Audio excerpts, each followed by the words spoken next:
இன்னைக்கு நம்ம என்ன கதை பார்க்க போறோம் தெரியுமா? வெட்டுக்கிளியும் எறும்பும்.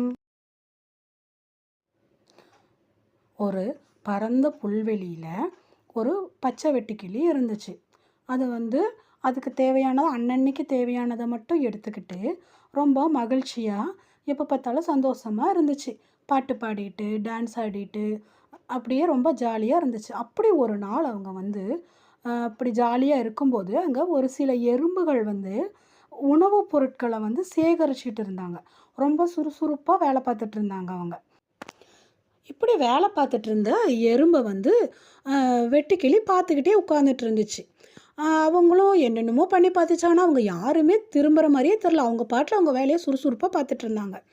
அப்போ இது போய் ஒரு எறும்பை நிப்பாட்டி, எல்லாம் என்ன பண்ணுறீங்க? இப்படி இந்த பொருளெல்லாம் தூக்கிட்டு போய் எங்கே வைக்கிறீங்க? என்ன வேலை பார்த்துட்ருக்கிறீங்கன்னு கேட்டுச்சு. அப்போ அந்த எறும்பு சொல்லுச்சு, இனி கொஞ்ச நாள் கழித்து மழைக்காலம் வந்துடும். அந்த மழைக்காலம் வரும்போது எங்களால் வெளியே போய் உணவு தேட முடியாது.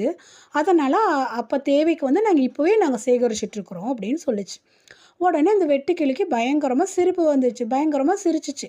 அப்போ எதுக்கு சிரிக்கிறீங்கன்னு எறும்பு கேட்டுச்சு. சாப்பாடு அன்னன்னைக்கு சாப்பிட்றோம். அன்னன்னைக்கு தேவையானதை நம்ம எடுத்து சாப்பிட்டுக்க வேண்டியது தானே. இதுக்கு போய் யாராவது சேர்த்து வச்சுட்டு இருப்பாங்களா அப்படின்னு கேட்டுச்சு. இல்லை, மழைக்காலம் வரும்போது எங்களால் வெளியே வர முடியாது. அதனால தான் நாங்கள் சேர்த்துட்ருக்குறோம். என்ன பெரிய மழைக்காலம், உணவு தேடுறதுக்கு என்ன பெரிய பிரச்சனையா? அப்போ போய் உணவு கிடைக்காமையா போயிடும் அப்படின்னு சொல்லி இந்த வெட்டுக்கிளி ரொம்ப அசால்ட்டாக பேசிகிட்டு இருந்துச்சு. ஆனால் அந்த எறும்பு இல்லை, எங்களுக்கு இதுதான் முக்கியம். நாங்கள் எங்களுக்கு இப்போ தான் இந்த இந்த டைமில் எங்களால் சேர்த்து வச்சா தான் நாங்கள் எதிர்காலத்தில் மழை வரும்போது நாங்கள் மகிழ்ச்சியாக எந்த கஷ்டமும் இல்லாமல் நாங்கள் இருக்க முடியும். அதனால தான் நாங்கள் இதை எடுத்துகிட்ருக்குறோம் அப்படின்னு சொல்லிட்டு அவங்க வேலையை அவங்க பார்க்க போயிட்டாங்க. இப்படி பேசிட்டு எறும்பும் அவங்க வேலையை பார்க்க போயிட்டாங்க. வெட்டுக்கிளியும் போயிடுச்சு. கொஞ்சம் நாள் கழித்து பார்த்தா மேகமெல்லாம் இருட்டி மழை வர ஆரம்பிச்சிச்சு.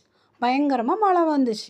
அப்போ இந்த வெட்டுக்கிளி என்ன பண்ணுச்சு, ஒரு இலைக்கு கீழே போய் அது பாட்டில் உட்காந்துக்குச்சு. சரி, மழை விட்டோன்னே நம்ம போய் நம்ம சாப்பாடை நம்ம தேடி எடுத்துக்கலாம் அப்படின்னு சொல்லிட்டு உட்காந்துட்டு இருந்துச்சு. ஒரு நாள் ஆச்சு, 2 நாள் ஆச்சு, 3 நாள் ஆச்சு, 4 நாள் ஆச்சு. மழை விடவே இல்லை. மழை பாட்டில் வந்துக்கிட்டே இருந்தது. இந்த வெட்டுக்கிளினால் வெளியவும் போக முடியல, சாப்பிடவும் முடியல. 4 நாள் சாப்பிடாம ரொம்ப டயர்டாயிருச்சு. 5ஆவது நாள் தான் மழை விட்டுச்சு. மழை விட்டோடனே இது 4 நாள் சாப்பிடாதனால பயங்கரமாக டயர்டாயிருச்சு. எங்கேயும் போய் உணவு தேடவும் முடியாது. இதனால் நடக்கவே முடியல. அவ்வளோ சோர்ந்து போயிருச்சு.